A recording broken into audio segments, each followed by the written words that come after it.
पारुल की शादी विवेक से होती है।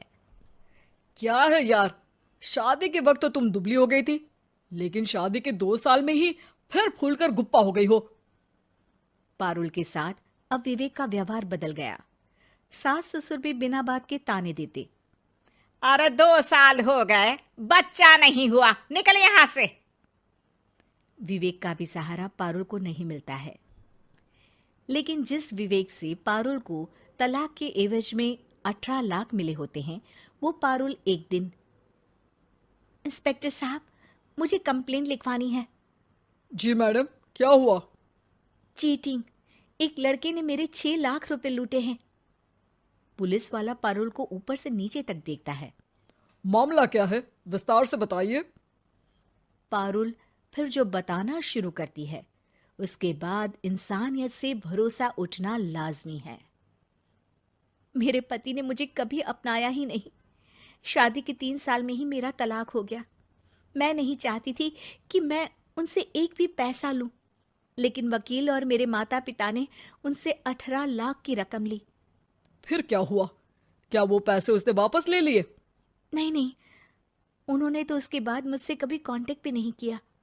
फिर? किसी डेटिंग साइट से मुझे आनंद नाम का एक लड़का मिला। उसके साथ मुझे लगा कि मैं दोबारा जिंदगी बना सकती हूँ। वो मेरी केयर करता, मेरी छोटी बड़ी चीजों का ख्याल रखता और मेरा साथ देता। अच्छा, क्या उसने तुम्हें शादी करने का झांसा दिया था? हाँ, वो भी तलाकशुदा था। पहले तो उसने मुझसे कहा कि उसकी एक बेटी है, लेकिन फिर पता चला कि उसकी एक नहीं 2 बेटियां हैं।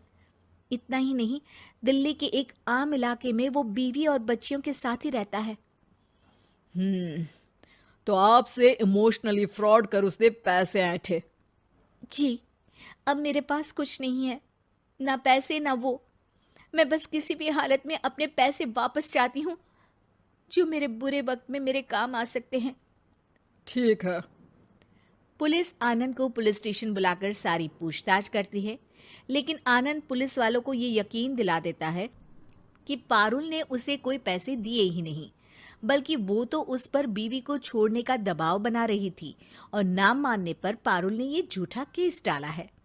क्या मैडम, फोकट में पुलिस का वक्त खराब कर रही हैं?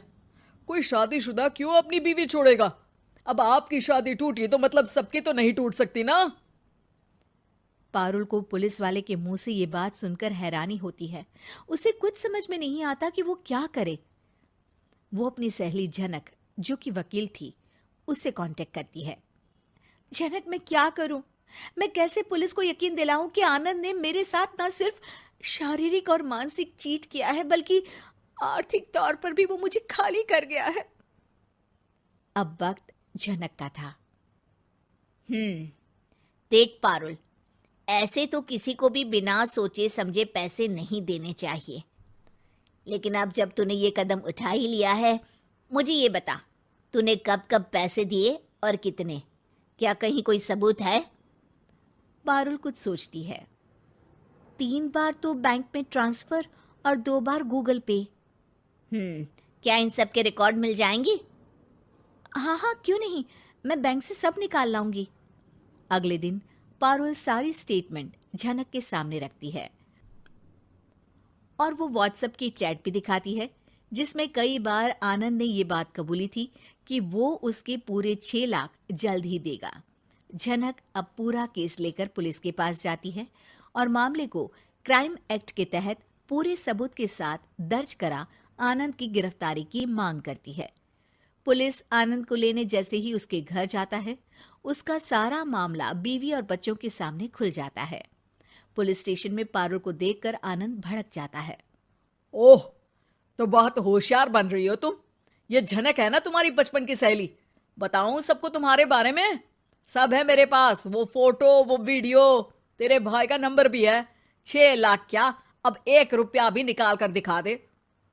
वो पुलिस स्टेशन में जोर जोर से चिल्ला रहा था कि तभी पुलिस के एक सीनियर ऑफिसर को गुस्सा आ जाता है। क्यों चिल्ला रहा है? अब तो सारे सबूत है तेरे खिलाफ। ऊपर से यहां चिल्ला चिल्ला कर तूने खुद को तो गड्ढे में धकेल दिया है। जल्दी बता, लड़की के पैसे लौट आता है या फिर? आनंद डर जाता है। तभी उसकी बीवी और बच्चे पुलिस स्टेशन में आकर पारुल के पैसों का बैग देते हैं। मेरे पति को माफ कर दीजिए, प्लीज उन्हें पुलिस से बचा लीजिए। मेरे छोटे बच्चे हैं, ये कैसे रहेंगे? होता भी यही है। पारुल केस वापस ले लेती है, लेकिन उस सबक के साथ कि इमोशनल होकर किसी को भी अपना पैसा नहीं देना चाहिए। झूठ बोलकर रिश्ते कभी ना बनते हैं और ना ही निभते।